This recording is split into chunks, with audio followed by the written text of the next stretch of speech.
Welcome to Celestial Insights, a weekly podcast that brings the stars down to earth. I'm your host, astrologer, coach, and intuitive Celeste Brooks.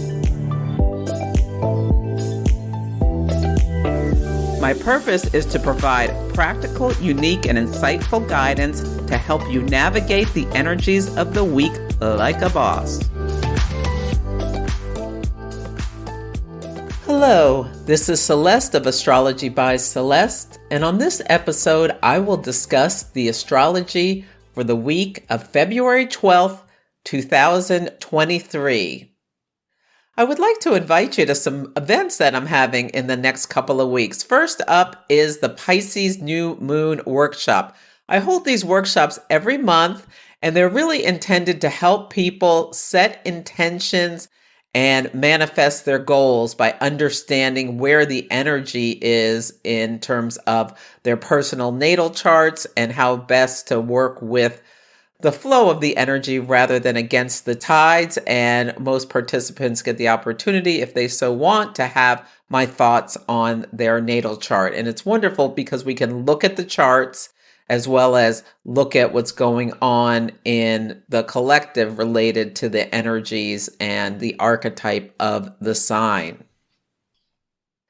My Moon Mastery class is starting in mid-March, and as always, I'm holding a few free webinars so people can come and learn about certain things about the moon and see if they'd like to take the class. And so I'm having 3 free webinars. So go to the link in the show notes or astrologybyceleste.com and look at the events page and see if one or all of these upcoming workshop and seminars may be of interest to you. They're a lot of fun. They're interactive. We get to see each other face to face, and you get to ask questions, and certain participants in the workshops, the webinars, not everyone, but I do some participants hot takes on their natal charts as well. So I hope to see you there. The theme of this week is baggage drop-off, and there are 3 big things I want you to think about. The first is that Pluto has reached the 29th degree of Capricorn. This is the last degree of the sign. The signs run from 0 to 29, and Pluto has been in Capricorn since 2008. So it's been a long journey, remaking and remodeling, which is what Pluto does, tearing things down to the studs to be rebuilt. Things about big business, governments are Capricorn topics, the authority, and that last 29th degree of every sign is a degree of fate or faith, depending which astrology traditions you're referencing. It's a very karmic degree where the energy is trying to really express the last bits of the nature of the planet in the sign. So we may be seeing some really big things related to big business and governments, and they're kind of breaking down of these topics between now and March 23rd, where Pluto moves into Aquarius, the sign of the collective, and starts doing its work there. So secrets will be unearthed. Pluto unearths things. Some things will be eliminated. You may hear a lot of conversations about, or there could be layoffs continuing in the tech sector or other areas of the economy. There may be in other parts of the world. I don't think it's going to happen in the United States, where potentially a government could be overthrown and the people revolt. So yeah, really stay present to see what's happening during these next several weeks. Because Uranus right now is also still on that world point of 15 degrees of Taurus. And when the sun spotlights a planet, it may give us insight into what the story was going to be. And on February 2nd, and I taped this ahead of time, so there may be more of the story that's been revealed, but that we don't know yet. There was a spy balloon from China that flew into the United States and was discovered over Montana, where there are like nuclear facilities and stuff. So that happened the day before the sun squared Uranus, sun in Aquarius, an air balloon, square Uranus and Taurus, a violation of boundaries, the land boundaries of the United States. And the day after that was Venus and Pisces square Mars and Gemini. And so the Secretary of State of the United States was planning to go to China on this diplomatic mission. Venus rules diplomacy, and Venus was squaring Mars and Gemini. So Mars and Gemini, an announcement about the end, or actually they said it's a delay of this mission because of what China was doing with having the spy balloon. They say it's just a weather balloon, but our government will know more. And this was the day before the full moon. So after the moon went into Leo, the United States shot down this balloon. They had to wait till it got away from populated areas, I guess, or what have you.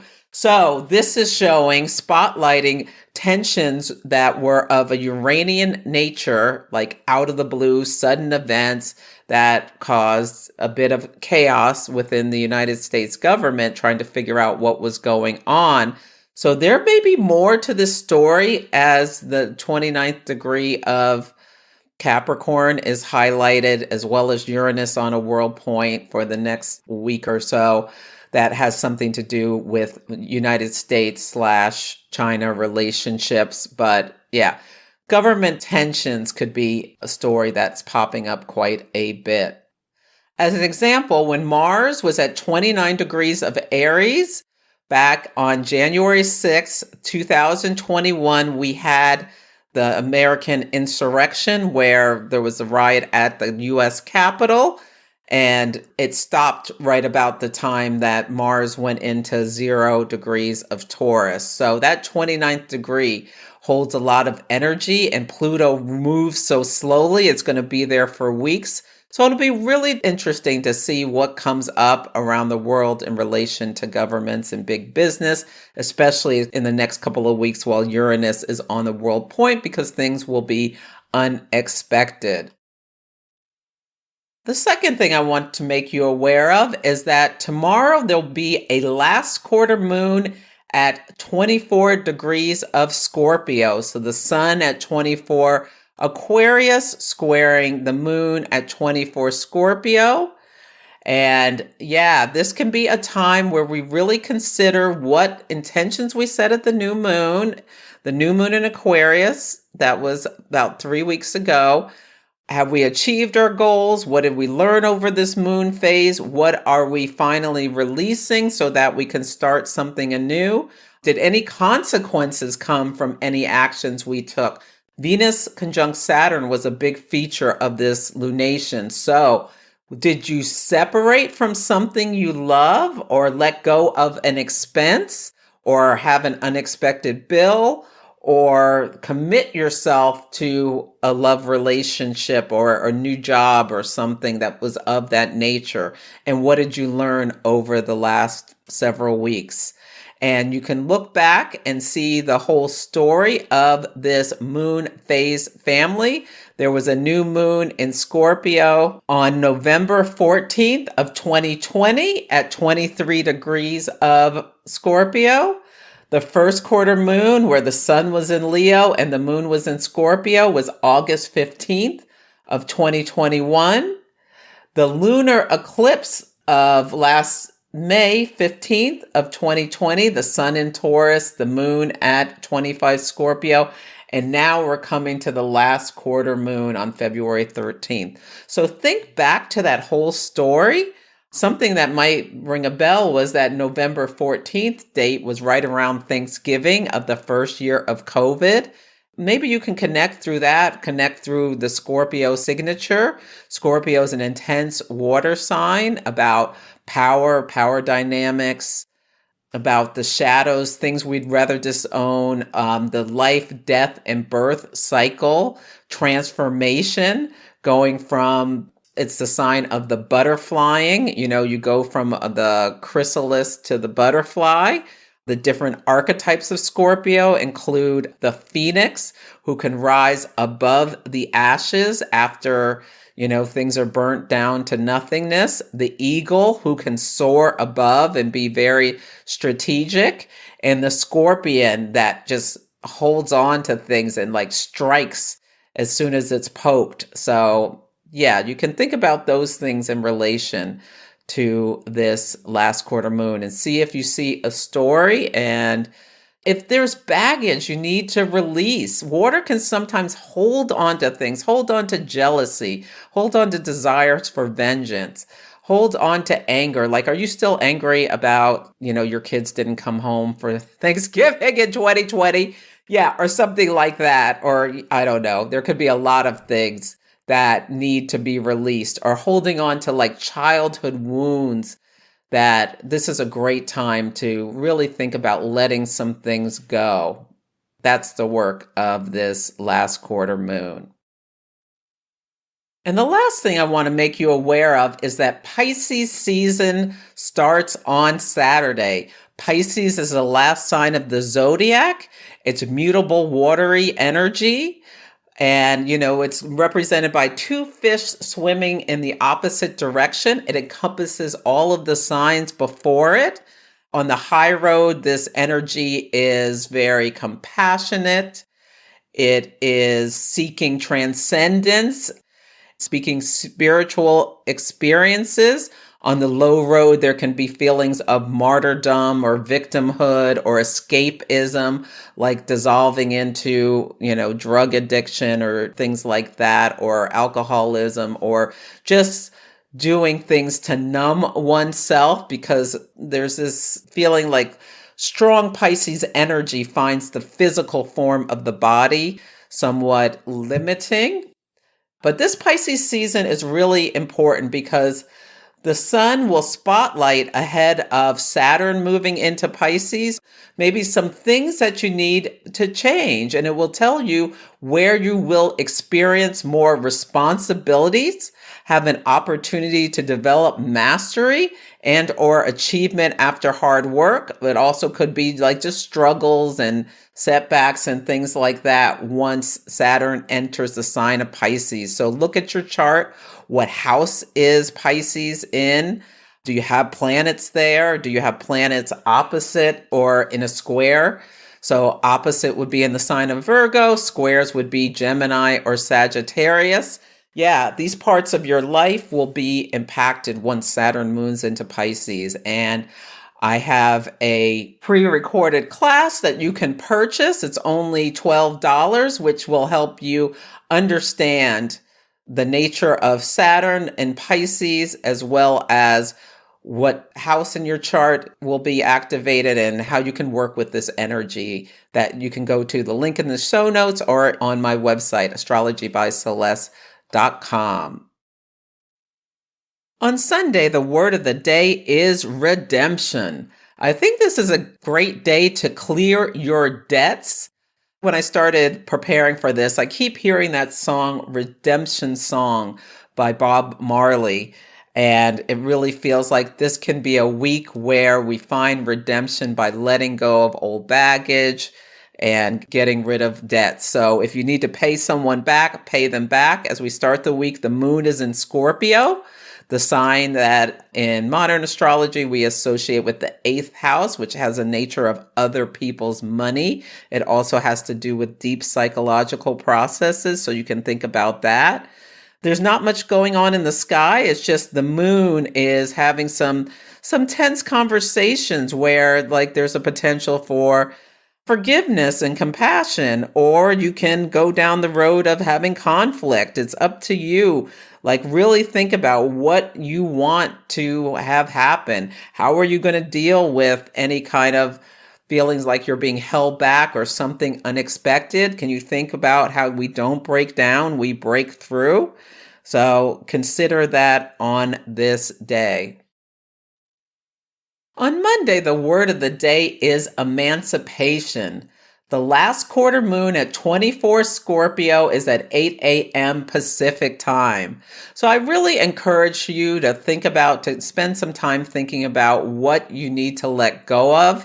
Think about the different phases of this moon phase family. Venus will be in a semi-square with the North Node. So you have an opportunity to examine Venus topics about relationships, how you spend your assets, things like that.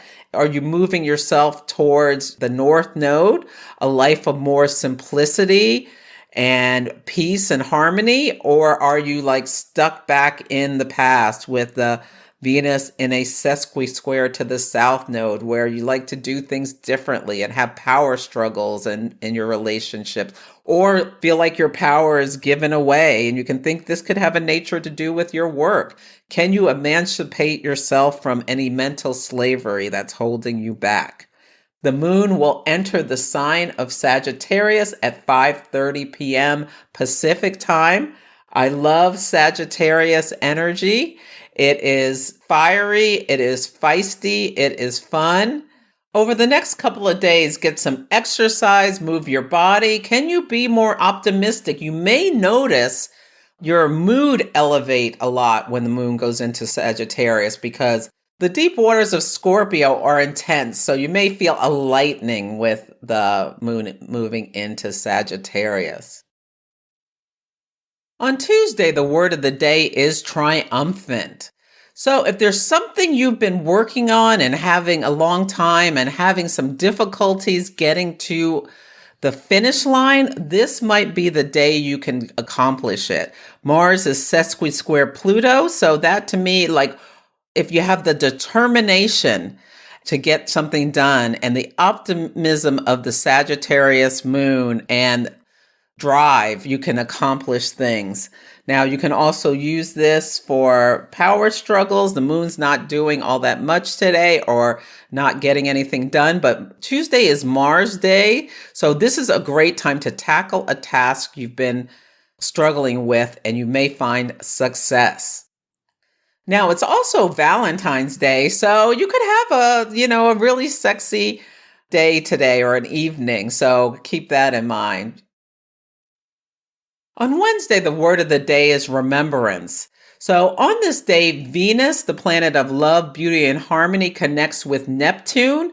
There could have been a lot of pretty romantic feelings going on around Valentine's Day. Someone got proposed to. Actually, many people probably got proposed to over the last several days because there is this romantic nature with Venus conjunct Neptune, where you just feel all this hopeful nature. And some of the proposals may have been a surprise. And you may be feeling really good at this time.